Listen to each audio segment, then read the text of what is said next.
Vetrivel Murugan matrimony channel சார்பாக அனைவருக்கும் வணக்கம். உங்கள் மன வாழ்க்கையை மகிழ்ச்சியாக மாற்றிட எங்கள் சேனல் சார்பாக வாழ்த்துக்களை தெரிவித்துக் கொள்கிறோம்.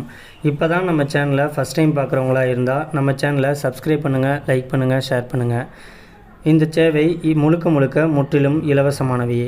மணமகள் பெயர் யாழினி. இவங்களுக்கு வயது 42 வயது ஆகுது. இவங்களுடைய ஜாதின்னு பார்த்துட்டிங்கன்னா இந்து சமுதாயத்தில் செங்குந்த முதலியார் உட்பிரிவை சேர்ந்தவங்க. இவங்களுடைய ராசி மிதுன ராசி, திருவாதிரை நட்சத்திரத்தை சேர்ந்தவங்க. இவங்களுடைய கல்வி தகுதின்னு பார்த்துட்டிங்கன்னா பிகாம் வரைக்கும் படித்து முடிச்சுட்டு ப்ரைவேட் ஜாப் பார்த்துக்கிட்டு இருக்கிறதாகவும் சொல்லியிருக்கிறாங்க. இந்த மணமகளுடைய மாத வருமானம்னு பார்த்துட்டிங்கன்னா மாதம் 28,000க்கு மேலே சம்பளம் வாங்கிட்டு இருக்கிறதா சொல்லியிருக்கிறாங்க. இந்த மணமகளுடைய திருமண நிலைன்னு பார்த்துட்டிங்கன்னா முதல் அல்லது மறு திருமணத்துக்கு சம்மதமும் தெரிவிச்சிருக்கிறாங்க. ஏன்னா இவங்க முதல் திருமணம் பண்ணி தன்னுடைய கணவர் கூட வாழ பிடிக்காமல் இவங்க முறைப்படி விவாகரத்து வாங்கிட்டு வந்துட்டதாகவும் சொல்லியிருக்கிறாங்க. இப்போ கிட்டத்தட்ட இவங்களுக்கு விவாகரத்து ஆகி 10 வருஷத்துக்கு மேலே ஆகுதுன்னு சொல்லியிருக்கிறாங்க. 10 வருஷமாக இவங்க மறு திருமணமே நம்மளுக்கு வேணாம், இந்த திருமணத்தோடையே நம்ம தனிமையிலேயே வாழ்ந்துடலாம் அப்படிங்கிற ஒரு முடிவில் தான் இருந்திருக்கிறாங்க.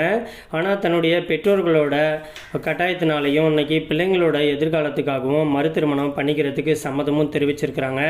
இந்த மணமகளுக்கு மணமகன்டேந்து எதிர்பார்க்கறது வயதோ ஜாதியை பற்றிலாம் எந்த ஒரு கவலையும் கிடையாது. வசதி இல்லைனாலும் பரவாயில்ல, ஆனால் குறிப்பாக எந்த ஒரு கெட்ட பழக்கமும் இல்லாத ஒரு அன்பான கணவர் தேவை அப்படின்னு கேட்டிருக்கிறதாகவும் சொல்லியிருக்கிறாங்க.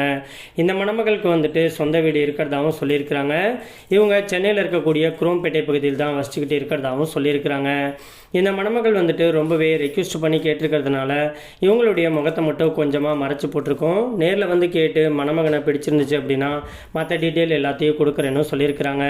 இந்த மணமகளை உங்களுக்கு பிடிச்சிருந்துச்சு அப்படின்னா ஸ்க்ரீனில் தெரிகிற இந்த மின்னஞ்சல் முகவரிக்கு உங்களுடைய முழு தகவலையும் அனுப்பிச்சு விட்டீங்க அப்படின்னா உங்களுடைய ஜாதகம் எல்லாத்தையும் ஒப்பிட்டு பார்த்துட்டு உங்களையும் அவங்களுக்கு பிடிச்சிருந்துச்சு அப்படின்னா அவங்களே உங்களை தொடர்பு கொள்கிறேன்னு சொல்லியிருக்கிறாங்க. அதுக்கு அடுத்த மணமகளுடைய பெயர்னு பார்த்துட்டிங்கன்னா ரஞ்சிதா. இவங்களுக்கு வயது 48 வயது ஆகுது. இவங்களுடைய ஜாதின்னு பார்த்துட்டிங்கன்னா இந்து சமுதாயத்தில் ஊராளி கவுண்டர் உட்பிரிவை சேர்ந்தவங்க. இவங்களுடைய ராசி கன்னி ராசி, சித்திரை நட்சத்திரத்தை சேர்ந்தவங்க.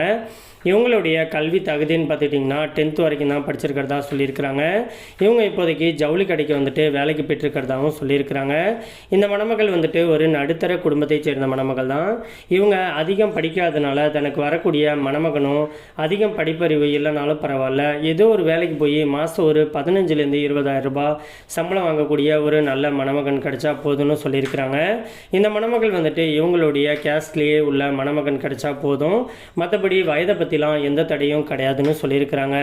இந்த மணமகள் கொஞ்சம் ஸ்மார்ட்டாக கொஞ்சம் கலராக இருக்கிறதுனால தனக்கு வரக்கூடிய கணவரும் தன்னபடியே ஒரு ஸ்மார்ட்டான மணமகனாக கிடைச்சா ரொம்பவே சந்தோஷம்னு சொல்லியிருக்கிறாங்க.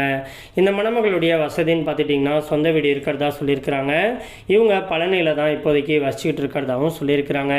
இந்த மணமகளை உங்களுக்கு பிடிச்சிருந்துச்சு அப்படின்னா ஸ்க்ரீனில் தெரிகிற இந்த மின்னஞ்சல் முகவரிக்கு உங்களுடைய முழு டீட்டெயிலையும் அனுப்பிச்சு விட்டீங்க அப்படின்னா பெண் வீட்டார் சைடு பிடிச்சிருந்து ஜாதகம் எல்லாம் ஒத்து போணுச்சுன்னா உங்களுக்கு அவங்களே தொடர்பு கொள்கிறேன்னு சொல்லியிருக்கிறாங்க.